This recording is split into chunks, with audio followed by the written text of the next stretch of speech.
Hey Jackets fans, welcome back, or welcome to Boom and Gloom, where we discuss the good, which is the boom, and the bad, which is the gloom, of Columbus Blue Jackets hockey. I'm your humble host, Anthony, also known as Whaler Jacket on social media platforms, and as I always say, I am Ohio's longest suffering hockey fan. And I challenge anyone to dispute that with me. I was a Whaler fan growing up, Hartford Whaler fan, Jackets fan now. I don't think there's anyone in the state who can say they've suffered as long as I have. I just turned 48 years old. Combined, the Whalers and Blue Jackets have won 2 playoff series in that time. 2 combined. And I was 9 years old when the Whalers won their only series. I don't even remember it. It's just crazy. Sad, but also crazy. Almost unfathomable that I've suffered for so long. And my friends, the suffering continues. All right, the Jackets have gotten off to a 3-3 start. Very respectable. I'm having trouble with my words today. Very respectable considering the hit their lineup has taken.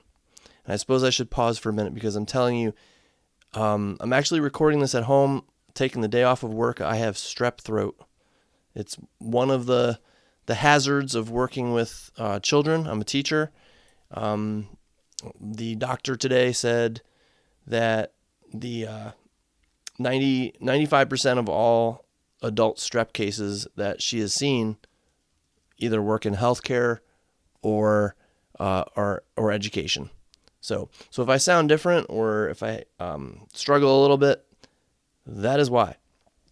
Anyway, the 3-3 start for the Jackets, very respectable, considering the hits their lineup has taken, but the hits just keep coming.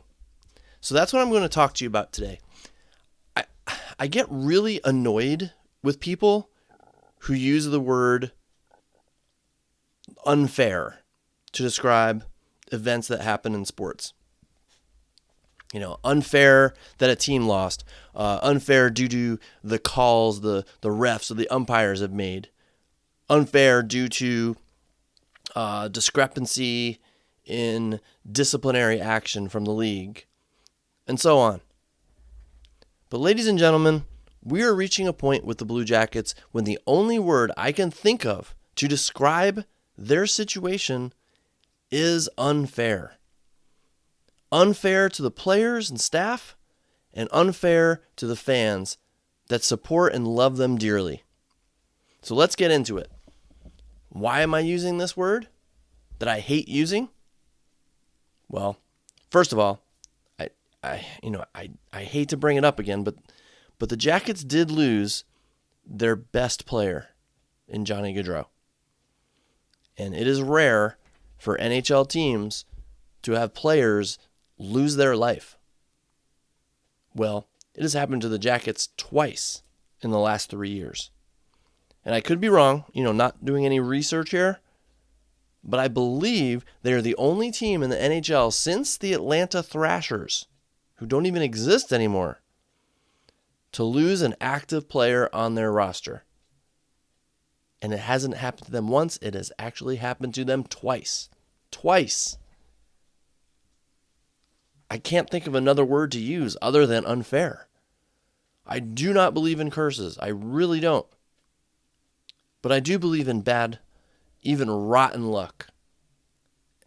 And that's what the Jackets have. Just horribly bad luck. Every time you think the team and its fans have suffered enough and things can only get better, something else happens to add to the pain. So, of course, for the 3rd year in a row, it seems the Jackets are injury-riddled. It was bad enough that the team suffered such pain and heartache with the passing of Gaudreau. But no, wasn't enough. Then our team captain, our team leader, falls awkwardly at a practice and has to have major shoulder surgery out the entire season. Hopefully Boone can return in March. But, I'm thinking the Jackets might try to be extra cautious with him. I suppose if the team defies all odds and they're in a race for the playoffs, then maybe he might return. But I don't see the Jackets being in that race, considering what they've lost. And then, of course, you had their biggest player, or one of their biggest players, Dmitry Voronkov. He goes out with a shoulder injury. I think it was a shoulder. And he's out at least another month, if I remember correctly. Now, the loss of those two players dramatically changes the team in terms of size and grit. Okay, they're both physical players. And the Jackets, they really don't have anyone to make up for that loss of physicality. Well, you do have Eric Goodbranson. He's big and physical, right? Sorry, he just got severely injured too. And it wasn't even blocking a shot or hitting someone or getting hit by an opponent. No, it was a fluke.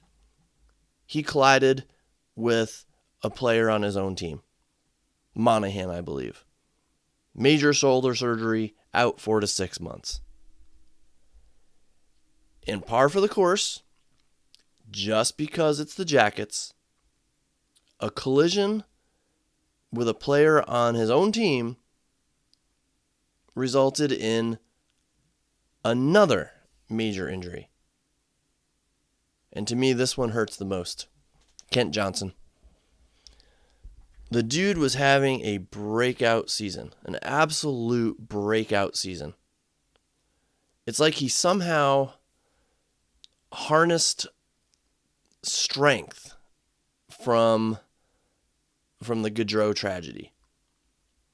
It has been talked about that if someone was going to step up and start to fill Johnny's shoes, it was going to be KJ. Same type of player, dynamic playmaking capabilities. And he earned the trust of Coach Evison. I mean, he was given time on the penalty kill. He led forwards in ice time consistently, I believe. The dude was looking good. But again, that's just not going to fly with the hockey gods, is it? Yet another fluke. An opposing player trips James Van Riemsdyk. He falls and begins to slide. Kent Johnson can't get out of the way in time and flips over him and, of course, lands awkwardly enough to cause a serious injury. And we still don't know what that is. Okay, I've heard wrist, I've heard shoulder again. Yes, shoulder, the same injury he spent the summer rehabbing.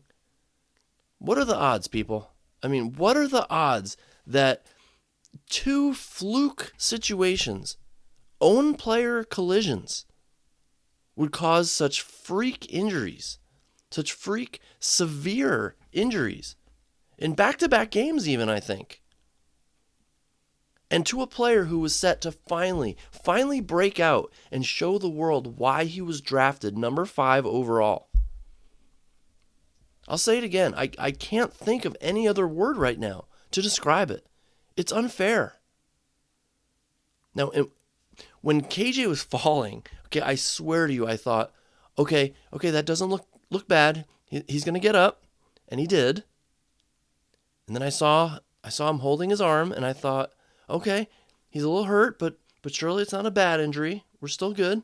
He'll return like Sillinger did. And then I saw his reaction, the throwing of the gloves, the expression on his face, and I thought, okay, he's hurt pretty bad. But okay, maybe he'll be out a week or two. Maybe it's not as bad as it looks. Nope, we just can't be that lucky. And I really feel for the guy too. I mean, surely he was feeling it. I mean, he had confidence and poise. And I don't know, to me, he looked like he was just having a ton of fun and had just been promoted to Fantilli's line. And I was so excited about that. But nope, not going to happen. Just no good luck at all. To me, this season was going to be about two things. It wasn't going to be about a playoff run or a Stanley Cup run. This season for the Blue Jackets was going to be about healing and development. With the Gaudreau tragedy, no one, I don't think, really expected the Jackets to truly make a run. Like, I don't think they were considered by anyone to be contenders.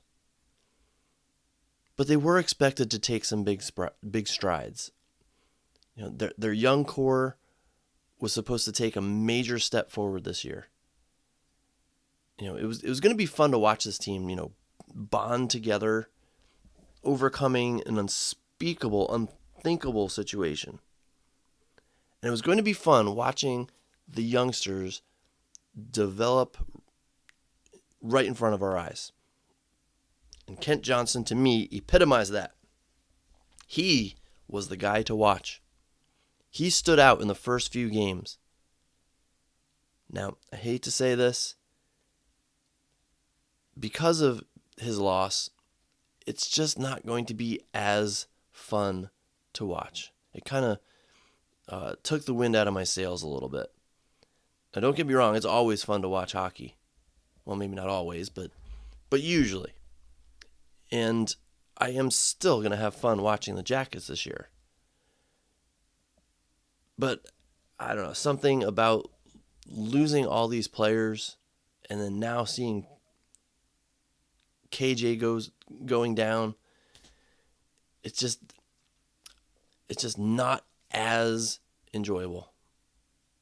It's like something was ripped away from us unfairly.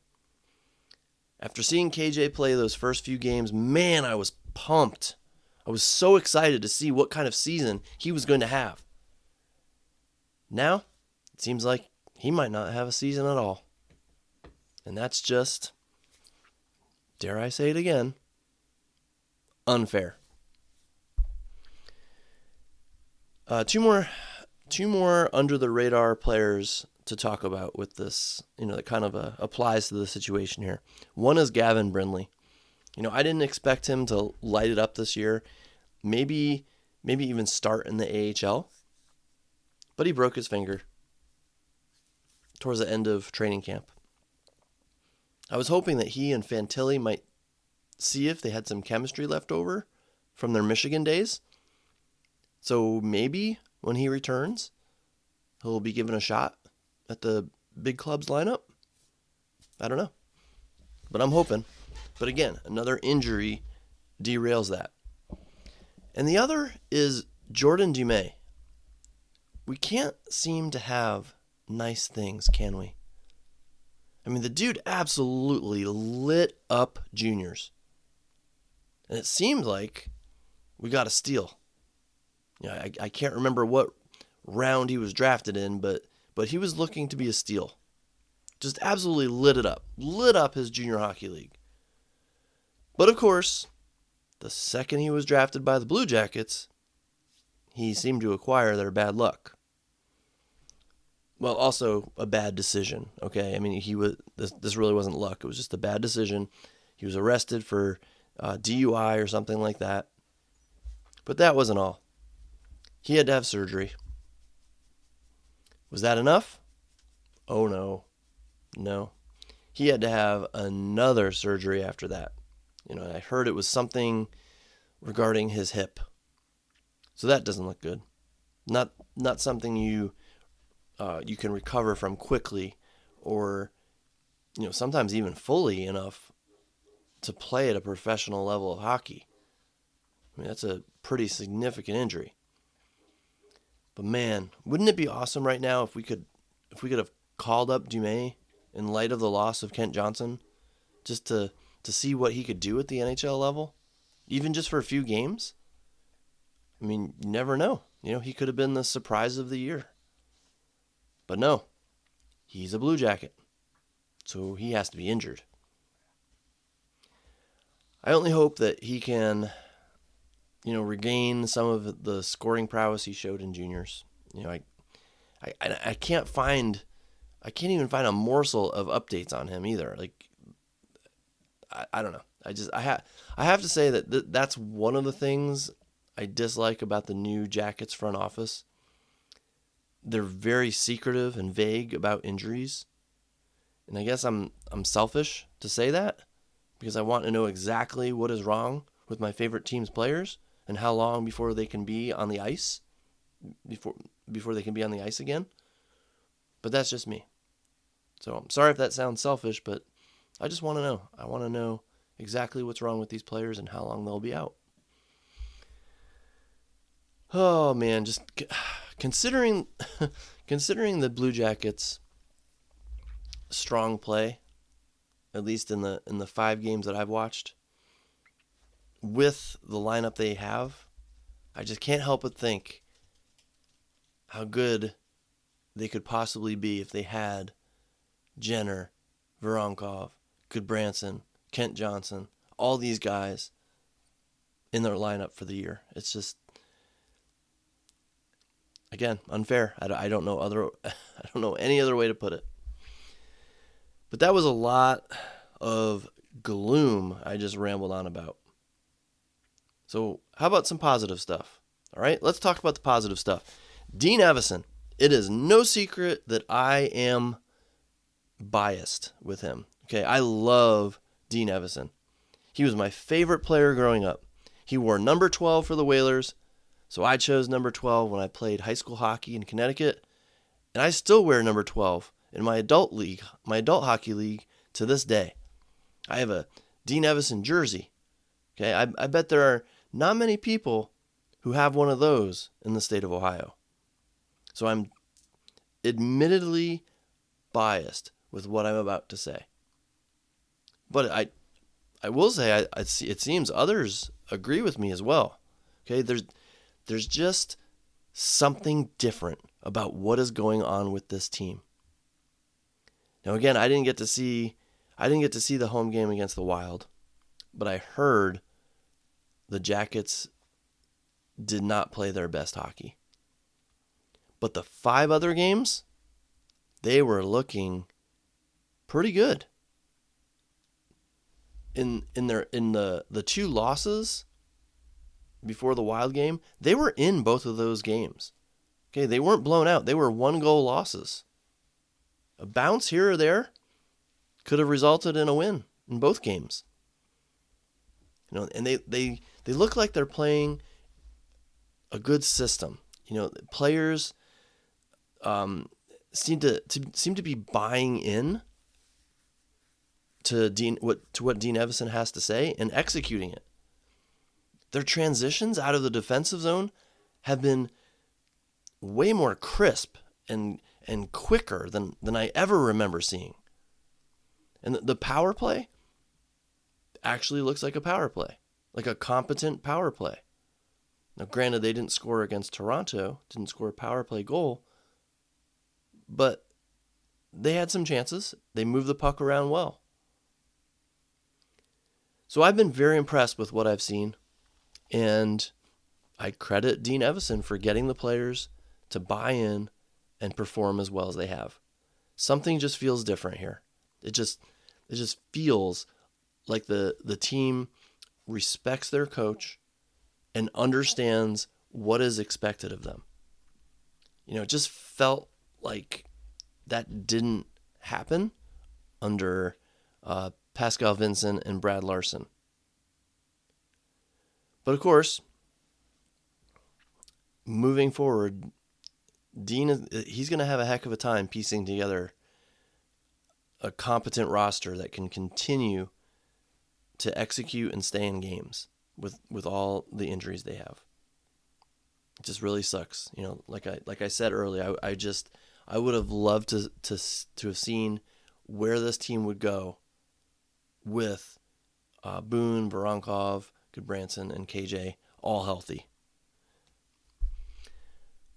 All right, so more positive stuff. I want to talk about some of the players who have impressed me And then I'll also talk about some who have not.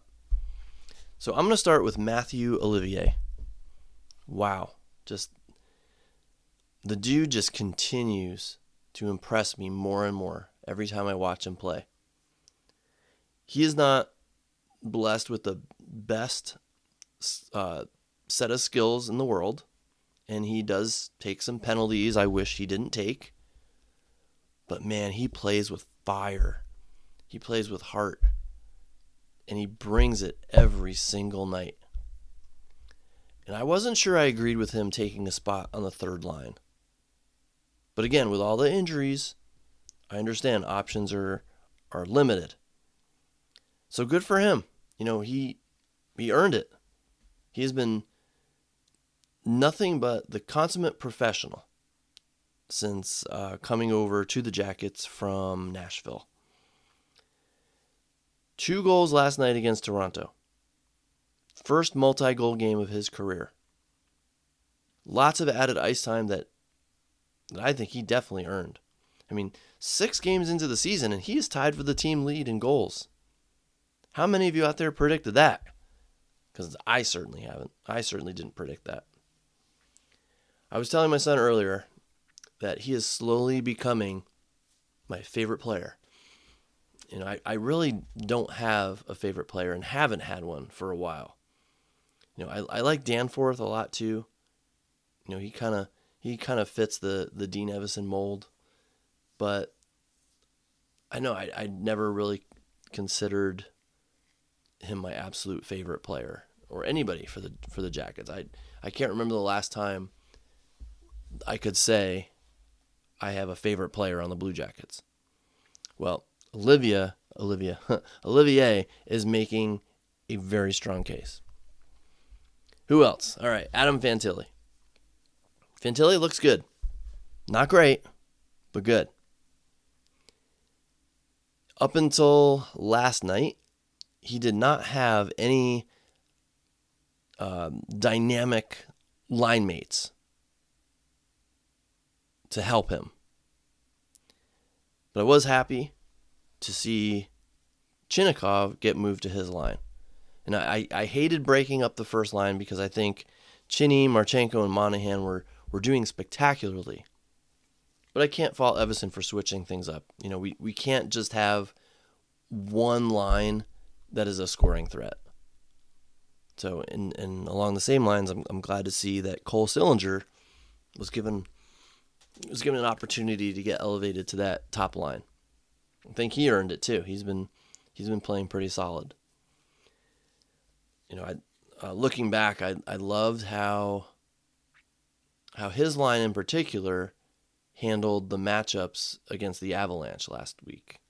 I thought his line matched up very well. So anyway, we'll see if Fantilli can stop looking good and start looking great. And I'm fully aware that his rookie season was cut way too short due to, you guessed it, major injury. So it might take some time for him to find his groove. And speaking of Chinnikov, how about him? He has quietly stepped up and has become a pretty consistent offensive threat. He had points in his first 5 games, looked really solid out there. Now that streak ended last night with Toronto, but still playing well. I would love to see him continue to fly under the radar a bit more, but also start producing with Fantilli and stay among the team leaders in points for the rest of the season. He has just looked great for sure. All right, a couple more positives to discuss. Zach Werenski, he appears to be like at the next level right now. I watch him and I see him as a bona fide, solid NHL all-star caliber defenseman. He's been great the first the 5 games that I've watched him, and he seems to be thriving under Dean Evison's system. The other positive, Mikhail Putia. I have been impressed with him. Why? Well, not because he has done anything to blow my socks off. It's because he hasn't stood out. It's because he's just been a solid two-way player. He goes out there and does his job. Works hard, nothing flashy. I do wish he would shoot the puck though. I can't remember what game it was, but he had the opportunity at one point to take a shot in a prime goal scoring area, and I remember he opted to make that extra pass, and the Jackets didn't convert. So shoot the puck, Tuna. And actually, I just remembered one more positive. I like how the Jackets have spread out their scoring. They have a lot of balance right now. Before Olivier's 2-goal game, I don't think they had any players get multiple goals in a game. And I don't have the stats in front of me, so maybe I'm wrong. But I believe in their 2 previous wins, scoring 6 goals in both, by the way, 6 different players scored. And again, I don't have the stats right in front of me to back me up, but I believe that's what happened. And I love to see that. All right, now the unimpressive. I'm going to start with goaltending.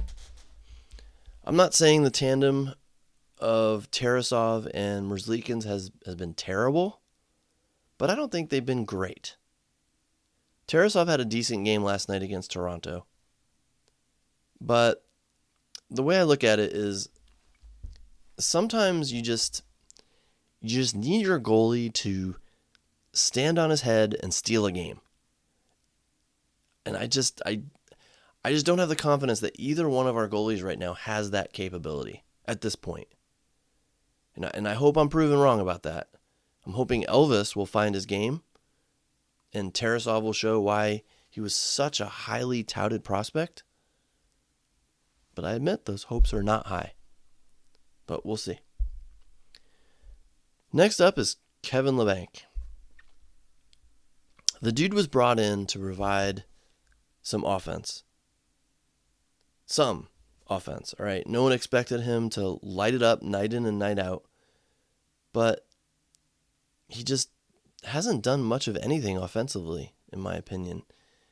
He went from the second line to a healthy scratch virtually overnight, even with all the injuries. So that's not good at all. And I understand he didn't have a lot of time to get acquainted with, the team and learn their system. But still, I just expected a more solid showing for him. Just haven't been impressed. Okay, now I talked to my son last night about this, and he said, they just needed a warm body. They needed to sign a warm body. I get that, but I did have some hopes that he would put up some offensive numbers, especially because he was put on that second line at first. He was actually on the second line ahead of KJ and Sillinger at the start of the year. So I guess my hopes were just higher than they should have been. And now he's being given a shot on a lower line.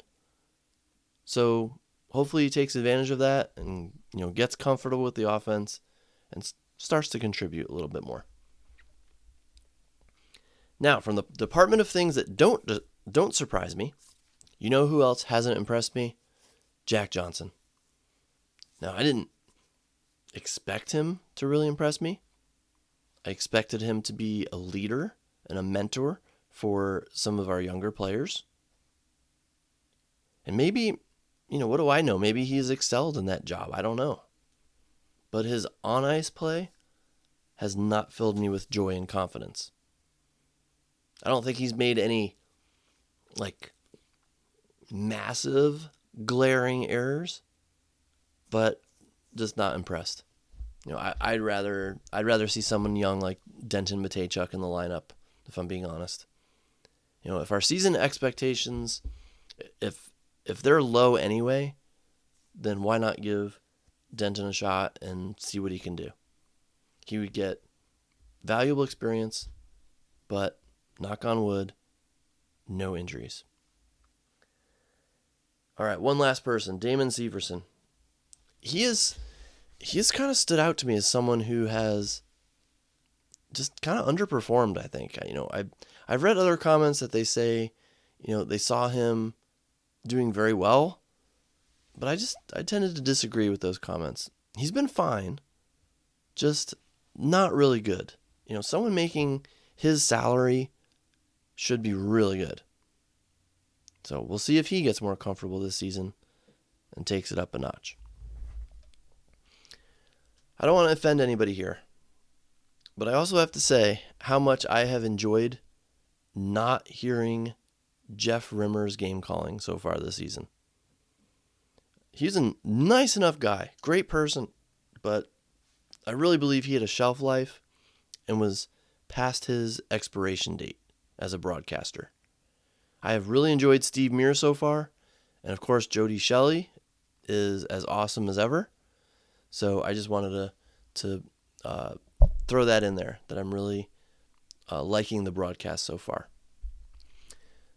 Well, I can tell my throat's not happy with me right now. So that's going to do it for this week's episode of Boom and Gloom. Thanks for listening to me rant and rave about the Jackets again. Remember, I'm trying this season to publish a new episode every other week. I don't have a set day or time. I just plan, record, and publish whenever I happen to have the time to do so. I hope you'll come back and listen again. You can always join me as a guest host. Just send me a message, expressing interest on Twitter. Again, I'm at Whaler Jacket, and we can figure out a time. I love talking about the Blue Jackets all by myself, but I also like talking with others too.